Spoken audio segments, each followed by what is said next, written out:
Hello बच्चों, कैसे हैं आप सब? उम्मीद करती हूँ कि अच्छे होंगे। तो स्वागत है आप सभी का केवीआर लर्निंग क्लासेस में। तो आज हम लोग गद्य खंड अपने समाप्त कर चुके हैं और काव्य खंड को पढ़ने वाले हैं।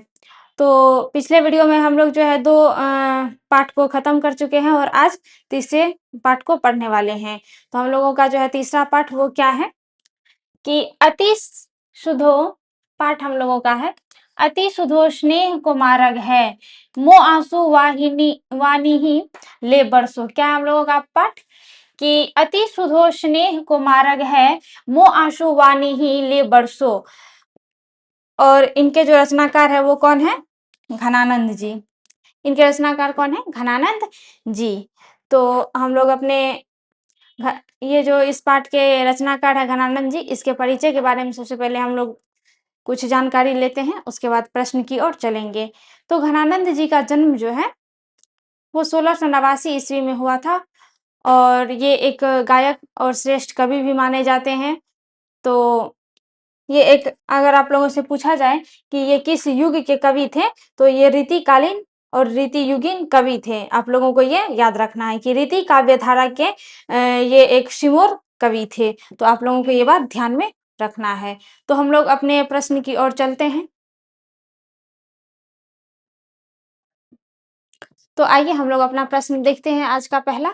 तो हम लोगों का पहला प्रश्न है कि कवि ने पर्जन्य किसे कहा है? कवि ने पर्जन्य किसे कहा है?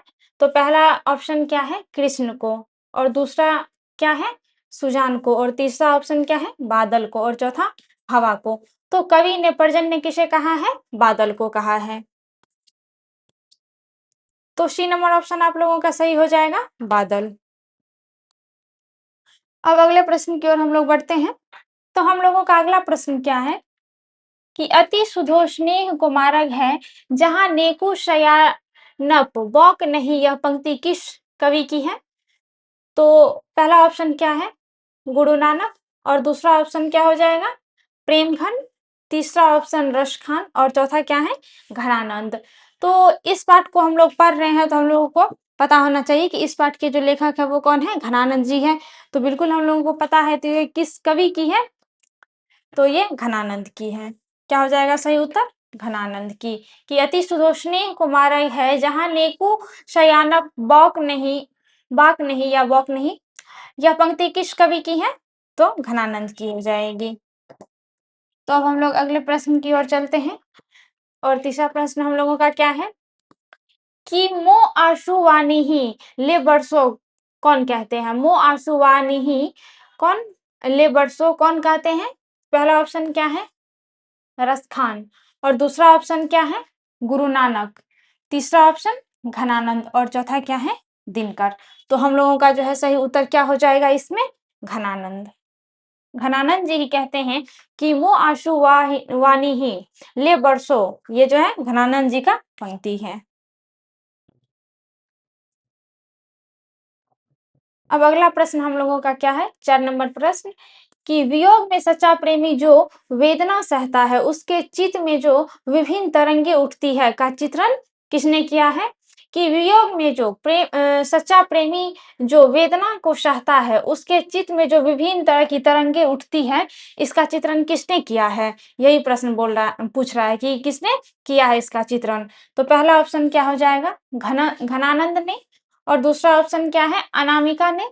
और तीसरा ऑप्शन है रनर मारिया मिल्के ने। और चौथा ऑप्शन क्या है? वीरेन डंगवाल ने। तो इसमें सही उत्तर आप लोगों का क्या हो जाएगा? घनानंद ने। घनानंद ने ही इसके ये जो वियोग में जो वेदना को सहता है, उसके चित्त में जो तरंगे उठती है, उसका चित्रण जो है किसने किया है? घनानंद जी ने इसका चित्रण किया है, इनकी व्याख्या किए हैं ये। तो ए नंबर ऑप्शन आप लोगों का सही हो जाएगा। अब अगला प्रश्न है हम लोगों का कि सुजान सागर किनकी रचना है? तो कवि जो घनानंद जी है, उनके कुछ रचना है जिसको आप लोगों को याद रखना है। तो सुजान सागर भी इन्हीं की रचना है। तो इसमें सही उत्तर आप लोगों का क्या हो जाएगा? पहला ऑप्शन है गुरु नानक की। और दूसरा ऑप्शन क्या है? प्रेमघन की। और तीसरा रसखान की। और चौथा क्या है? घनानंद की। तो इसका सही उत्तर क्या हो जाएगा? सुजान सागर किनकी रचना है? घनानंद की रचना है।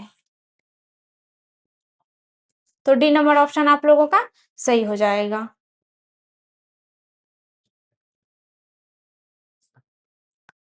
अब अगला प्रश्न हम लोग लेते हैं और अगला प्रश्न क्या है कि अति सुधोष्णेय कुमारक है छंद के रचनाकार कौन है? अति सुधोष्णेय कुमारक है छंद के रचनाकार कौन है? तो आप लोग जानते होंगे कि ये जो पाठ है, इस पाठ के लेखक कौन है? घनानंद जी। तो ये किस इसके जो रचनाकार है वो कौन हो जाएंगे? घनानंद जी। तो क्या है? डी नंबर ऑप्शन जो है आप लोगों का सही हो जाएगा कि अति सुधोष्णीय कुमारक है छंद के रचनाकार कौन है? घनानंद जी। ऑप्शन नंबर डी आप लोगों का सही हो जाएगा। अब अगला प्रश्न हम लोग लिए हैं तो सातवां नंबर का प्रश्न है हम लोगों का कि घनानंद रचित अत्यंत प्रसिद्ध क्या है? घनानंद जी के द्वारा जो रचित है वो अत्यंत प्रसिद्ध क्या है? तो पहला ऑप्शन है संगीत और दूसरा क्या है? नृत्य और तीसरा ऑप्शन है आप लोगों का नाट्य और चौथा है सवैया और घनाक्षरी। तो कवि घनानंद जी के द्वारा जो रचित दो चीज है जैसे सवैया और घनाक्षरी, अगर आप लोगों से पूछा जाए कि ये दो चीजों की जो दो रचना की थी जो कि बहुत ही प्रसिद्ध है तो वो क्या है? तो सवैया और घनाक्षरी हो जाएगा। डी नंबर ऑप्शन आप लोगों का सही हो जाएगा कि घनानंद जी के द्वारा रचित कौन सा जो है अत्यंत प्रसिद्ध है? तो वो हो जाएगा सवैया और घनाक्षरी। अब अगला प्रश्न लेते हैं हम लोग। तो अगला प्रश्न है कि विरह लीला किनकी रचना है? विरह लीला किनकी रचना है? पहला ऑप्शन क्या है? घनानंद की और दूसरा क्या है? प्रेमघन की और तीसरा ऑप्शन है रसखान की और चौथा ऑप्शन क्या है? गुरु नानक की। तो विरह लीला किनकी रचना है? अभी आप लोगों को बताए भी कि सुजान सागर, विरह लीला और र, रसील के बिल्ली ये सब किनकी रचना है? घनानंद जी की। तो आप लोगों को याद रखना है अगर इसमें से पूछा जाए कि विरह लीला किनकी रचना है तो आप लोगों को याद रखना है कि ये घनानंद जी की रचना है विरह लीला। तो ए नंबर ऑप्शन आप लोगों का सही हो जाएगा। अब अगला प्रश्न क्या है हम लोगों का? अगला प्रश्न है कि घनानंद किस धारा के कवि हैं? घनानंद जी जो थे वो किस धारा के कवि थे? तो जैसे हम परिचय के बारे में बताते हैं तो वहां भी बता देते हैं कि ये किस धारा के कवि है या कौन से कवि हैं। तो आप लोगों को याद रखना है यहाँ पर भी कि घनानंद जी जो है वो रीतिमुक्त कवि थे। क्या थे?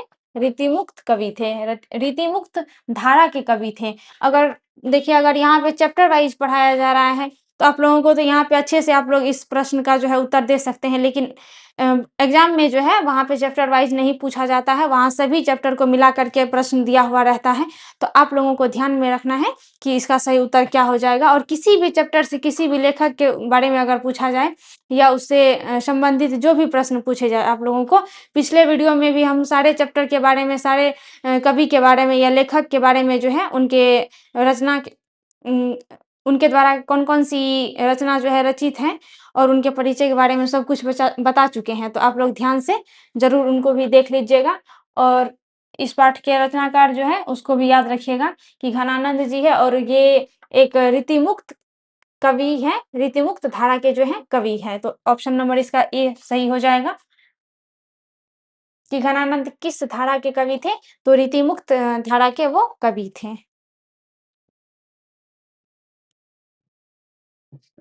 अब अगला प्रश्न है हम लोगों का कि मीर मुंशी ने किस कवि का वध किया था? मीर मुंशी ने किस कवि का वध किया था? तो पहला ऑप्शन क्या है? रसखान का और दूसरा ऑप्शन क्या हो जाएगा? घनानंद का। तीसरा ऑप्शन भूषण का और चौथा ऑप्शन क्या है? प्रेमखन का। तो देखिए मीर मुंशी ने किस कवि का वध किया था? तो आप लोगों को अच्छे से ध्यान में रखना है कि घनानंद जी का जो है मीर मुंशी वध किए थे 1739 ईस्वी में। 1889 ईस्वी में घनानंद जी का जन्म हुआ है और 1739 ईस्वी में नादिर शाह के सैनिक द्वारा इनका वध कर दिया गया था। तो आप लोगों को याद रखना है कि मीर मुंशी ने किस कवि का वध किया था? तो घनानंद जी का वध जो है मीर मुंशी ने ही किया था, उन्हीं के द्वारा किया गया था। तो बी नंबर ऑप्शन आप लोगों का सही हो जाएगा और इस प्रश्न को आप लोग ध्यान में रखें। अब अगला प्रश्न क्या है हम लोगों का? अगला प्रश्न है कि कवि घनानंद का वध किसके सैनिकों ने किया था? कवि घनानंद का जो वध है वो किसके सैनिकों ने किया था? तो अभी हम आप लोगों को बताएं भी कि कवि घनानंद जी का जो वध है वो नादिर शाह के सैनिकों ने किया था। इन्हीं के सैनिक के द्वारा घनानंद जी का वध किया गया था। तो सी नंबर ऑप्शन जो है आप लोगों का सही हो जाएगा। अब अगला प्रश्न हम लोगों का है कि कवि घनानंद जी का जन्म किस वर्ष हुआ था? कवि घनानंद जी का जन्म किस वर्ष हुआ था? तो आप लोग इस प्रश्न का जो है उत्तर देने का प्रयास करें, क्योंकि हम लोग जब परिचय बता रहे थे तो वहां भी बताए हैं कि कवि घनानंद जी का जन्म किस वर्ष हुआ था। तो इस प्रश्न का आप लोग उत्तर देने का प्रयास करें कि क्या हो सकता है इसका उत्तर। तो देखिए इसका सही उत्तर हो जाएगा 1689 ईस्वी में कवि घनानंद जी का जन्म हुआ था। आप लोग इस चीज को ध्यान में रखें। अब अगला प्रश्न क्या है हम लोगों का कि मथुरा और वृंदावन पर धावा किसने बोला था? मथुरा और वृंदावन पे धावा किसने बोला था? तो पहला ऑप्शन हम लोगों का क्या हो जाएगा? मीर मुंशी के सिपाहियों ने। और दूसरा क्या है? मुगलों के सिपाहियों ने। और तीसरा क्या है? शाह रंगीला के सिपाहियों ने। और चौथा ऑप्शन है नादिर शाह के सिपाहियों ने। तो मथुरा और वृंदावन पे धावा किसने बोला था? नादिर शाह के सिपाहियों ने बोला था। तो ये भी आप लोगों को ध्यान में रखना है कि डी नंबर ऑप्शन इसका सही हो जाएगा। मथुरा और वृंदावन पर धावा किसने बोला था? नादिर शाह के सिपाहियों ने बोला था 1939 ईस्वी में। आप लोगों से अगर इस तरह से भी प्रश्न पूछा जाए तो आप लोग आसानी से इस प्रश्न का उत्तर दे सकते हैं कि नादिर शाह के सिपाहियों ने बोला था धावा 1939 ईस्वी में। तो अब हम लोग अगला प्रश्न ले लेते हैं। हम लोगों का अगला प्रश्न है कि घनानंद किस भाषा के कवि थे? घनानंद जी जो है वो किस भाषा के कवि थे? तो इस प्रश्न को भी हम लोग अच्छे से देखते हैं और इसका उत्तर भी देने का प्रयास करते हैं कि घनानंद किस भाषा के कवि थे। अगर आप लोग इस पाठ को अच्छे से पढ़े होंगे तो आप लोगों को इस प्रश्न का उत्तर जरूर आ रहा होगा। तो देखिए इस प्रश्न का जो उत्तर है वो क्या हो जाएगा? पहला ऑप्शन है हम लोगों का कि पाली भाषा के। और दूसरा है ब्रज भाषा के। और तीसरा ऑप्शन क्या है? प्राकृतिक भाषा के। और चौथा है मैथिली भाषा के। तो घनानंद जी किस भाषा के कवि थे? ब्रज भाषा के कवि थे। तो बी नंबर ऑप्शन जो है आप लोगों का सही हो जाएगा कि घनानंद जी जो है वो एक ब्रज भाषा के भी कवि थे। अब अगला प्रश्न हम लोगों का है सयानप शब्द का अर्थ क्या है? अगला प्रश्न हम लोगों से है कि सयानप शब्द का अर्थ क्या है? तो पहला ऑप्शन क्या है? चिंतन। और दूसरा ऑप्शन क्या है? आत्मविश्वास। और तीसरा ऑप्शन क्या है? चतुराई। और चौथा ऑप्शन टेढ़ापन। तो देखिए सयानप का जो सही अर्थ है वो हो जाएगा चतुराई। सयानप का सही उत्तर इसका हो जाएगा इस प्रश्न का कि चतुराई। सयानप शब्द का सही उत्तर हो जाएगा चतुराई। तो अब हम लोग अगला प्रश्न ले लेते हैं। अगला प्रश्न है कि परसों शब्द का अर्थ क्या है? परसों शब्द का अर्थ क्या है? पहला ऑप्शन क्या है? सर बरसाओ। और दूसरा ऑप्शन है स्पर्श करो। और तीसरा ऑप्शन क्या है? कल के बाद आना। और चौथा ऑप्शन है खाना परोसना। तो परसों शब्द का अर्थ हो जाएगा स्पर्श करो। बी नंबर ऑप्शन जो है किस जैसे कि परसों शब्द का भी अर्थ अगर आप लोग जानना चाहेंगे तो यहाँ हो जाएगा कि स्पर्श स्पर्श करो। जैसे किसी भी चीज को छू के उसे महसूस करना, यही होता है स्पर्श करना। तो परसों शब्द का अर्थ होता है स्पर्श करना। और स्पर्श का भी मतलब अगर आप लोग जानना चाहेंगे तो उसे होता है कि छू के किसी भी चीज को महसूस करना, वही होता है स्पर्श करना। तो अब हम लोग अगले प्रश्न की ओर चलते हैं। तो अगला प्रश्न हम लोगों का क्या है कि विराग होने पर कवि घनानंद कहाँ चले गए थे? विराग होने पर कवि घनानंद जी जो है वो कहाँ चले गए थे? तो पहला ऑप्शन है अयोध्या और दूसरा ऑप्शन क्या है? काशी और तीसरा ऑप्शन है इलाहाबाद और चौथा है वृंदावन। तो विराग होने पर कवि घनानंद जी कहाँ चले गए थे? वृंदावन चले गए थे और वहीं पे जाकर के ये तो डी नंबर ऑप्शन जो है आप लोगों का सही हो जाएगा कि विराग होने पर कवि घनानंद जी वृंदावन चले गए थे। तो अब अगला प्रश्न लेते हैं हम लोग और अगला प्रश्न क्या है? निम्न में कौन प्रेम की पीर के कवि हैं? निम्न में से कौन प्रेम की पीर के कवि हैं? तो पहला क्या हो जाएगा? गुरु नानक और दूसरा ऑप्शन क्या है?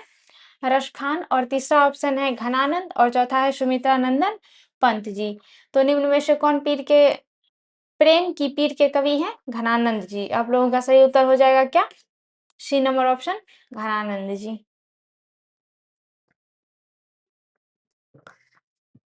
अब हम लोग का अगला प्रश्न क्या है कि निशांक शब्द का अर्थ क्या है?